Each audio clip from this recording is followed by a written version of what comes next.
pessoal, esse aqui é um vídeo improvisado para responder um comentário que eu recebi, um pedido que eu recebi nos comentários de um vídeo anterior do professor Laércio, do canal Matemática para Vencer, sobre essa questão, vou colocar na tela, número 20 da prova da Escola Naval, né? Número 20 da prova azul, número 8 da prova amarela, tá?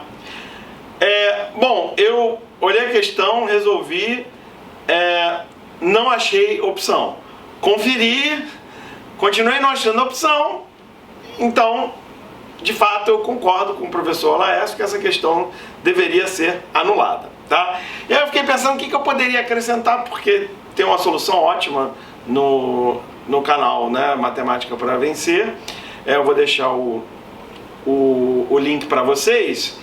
E em vez de simplesmente resolver ou dar a minha solução, que vai ser muito parecida com a do professor Laércio, eu acho que vale a pena analisar em geral esse problema e talvez até tentar entender de onde veio aí o erro, né, de onde veio a confusão de a opção correta não estar entre aquelas apresentadas, tá? Bom, o problema em geral é o seguinte, tem os dois amigos, isso aqui é um muro circular do ginásio, o amigo B vai ficar parado, o amigo A, que está em algum outro ponto aqui do círculo, ele vai andar em linha reta até avistar o B, certo? Bom, eu acho mais fácil pensar como é que o B vai avistar o A, porque o B vai estar parado. Então, qual é a linha de visão do B, né? A linha de visão do B é o seguinte, qualquer reta que entre no círculo aqui, que entre na circunferência,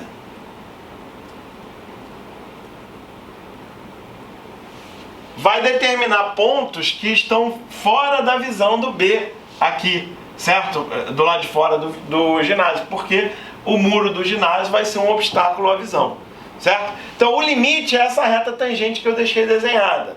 Ou seja, qualquer ponto abaixo dessa reta tangente, a visão vai estar bloqueada, certo? Pontos acima dessa reta tangente, aí a visão vai estar livre, tá bom?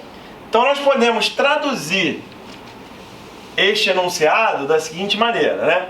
Como ele diz que o amigo A vai andar em linha reta até enxergar o B, então a ideia ele vai andar em linha reta até atingir essa reta tangente. E a pergunta é qual é a menor distância que ele pode caminhar, tá? Então, o que está claro aqui é o seguinte, se o ponto A, onde está o outro amigo, né, eu vou desenhar aqui mais ou menos onde ele de fato está, de acordo com os dados do enunciado, tá? Se o amigo está por aqui, por exemplo, que é formando um ângulo de 45 graus aqui, o A, o centro e o B,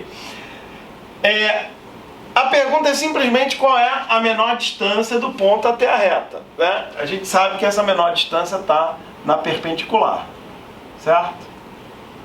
Você pode ver que essa menor distância está na perpendicular. É intuitivo, né? Mas você pode provar isso também de forma bem fácil, pensando nos triângulos retângulos. Quer dizer, qualquer outra reta aqui, né, a distância do ponto correspondente a esse vai ser a hipotenusa de um triângulo retângulo, no qual essa que eu desenhei em vermelho, que é a perpendicular, é o cateto. O cateto é sempre menor do que a hipotenusa num triângulo retângulo, tá? Então isso aqui é, de fato, a menor distância. Agora, a situação muda se o ponto A tiver, por exemplo, por aqui. Mais precisamente, se ele tiver formando um ângulo aqui com o B e o centro maior do que 90 graus. Se estiver formando um ângulo maior do que 90 graus, a reta perpendicular já não é um caminho possível pro amigo aqui, pro primeiro amigo que está no ponto A. Porque o muro atrapalha, ele não consegue fazer esse caminho, certo? Então o melhor que ele consegue fazer é a tangente à circunferência, né? Porque de fato, aí parecido com antes, se você desenhar qualquer outra reta que não seja a tangente, é claro que ele tem que andar nesse sentido. Se ele andar no outro sentido, ele nunca vai encontrar aquela reta, né? Aqui você vai ter formando, bom, aqui acabou ficando mais ou menos colinear com aquele. Eu vou apagar esse para não confundir, tá? Então, onde eu quero chegar é o seguinte. Agora, tá? Essa seria a menor possível, certo? Agora, quanto mais a gente anda para cá, maior vai ficar, porque esse cateto vermelho do triângulo retângulo é fixo e o outro cateto aqui vai aumentar cada vez que esse ponto se afasta daquele, certo? Portanto, a reta tangente é o primeiro ponto aqui. Se eu andar nessa direção, vai ser o primeiro ponto em que é possível chegar. E aí, para qualquer outro, você vai ter uma hipotenusa aqui de um triângulo retângulo que tem um cateto igual a todos os outros, mas esse cateto aumentou. Então a hipotenusa também aumentou. Então, de fato, a menor distância seria essa aqui na tangente. Tá bom? E na verdade, como eu queria responder isso o mais rápido possível, eu não cheguei a fazer essa conta. Mas eu tenho a impressão de que se você fizer a conta desse segmento tangente com os dados que o enunciado te forneceu, é possível que você encontre uma das opções que estão lá, né? Me parece que a confusão pode ter sido essa.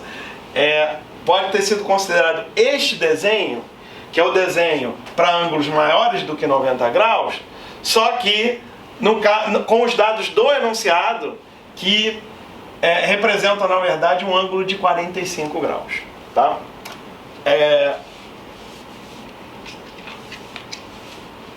Bom, é isso. Talvez por complementação, vamos finalizar a conta. Pode ser que alguém aqui assistindo não tenha visto ainda a solução, tá?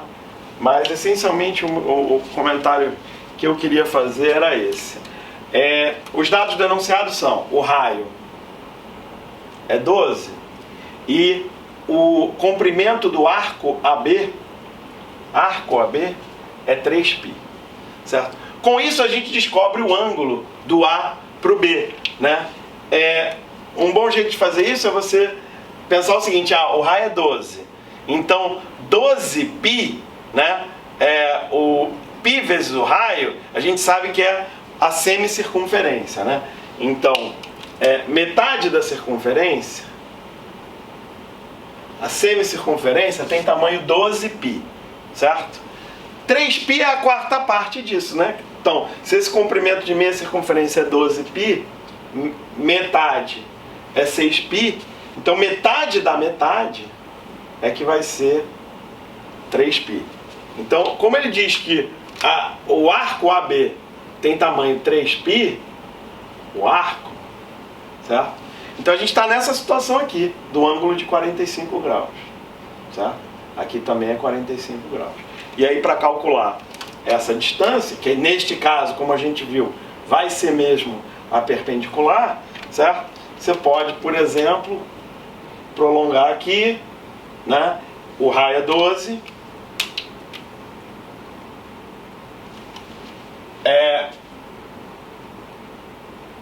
12 é isso aqui vezes raiz de 2, então daqui para cá é só fazer, vai dar 6 raiz de 2, né?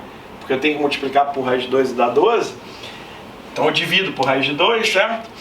E pronto. Então esse vermelhinho aqui é tudo isso, que é o raio, né? 12 também, tudo isso. 12 menos 6 raiz de 2. Então essa distância, vermelho, chamar ela de D, essa distância D tem que ser 12 menos 6 raiz de 2. Essa deveria ter sido a resposta, né? Essa é a resposta correta e essa é a opção que deveria estar aí e não está, né? Então a minha hipótese é que esse comprimento aqui, da tangente até lá, vai ser uma das opções que estão aí, tá? Esse comprimento vai ficar bagunçada essa figura, né? Mas eu vou vou apagar aqui, esse comprimento, então vamos fazer rapidinho, os segmentos aqui são iguais, né? Então vai dar metade de 45 graus, certo? Vou escrever assim mesmo, metade de 45 graus, tá? Então esse segmento vai ser 12 vezes a tangente da metade de 45 graus. Vamos fazer isso rapidinho aqui. Tá, ok, eu reposicionei a câmera para ter mais espaço aqui, tá? A tangente de 45 graus sobre 2, eu vou chamar de t, tá? E aí a gente usa tangente de 2x igual a 2x, perdão, igual a 2 tangente de x dividido por 1 menos tangente de x ao quadrado, né?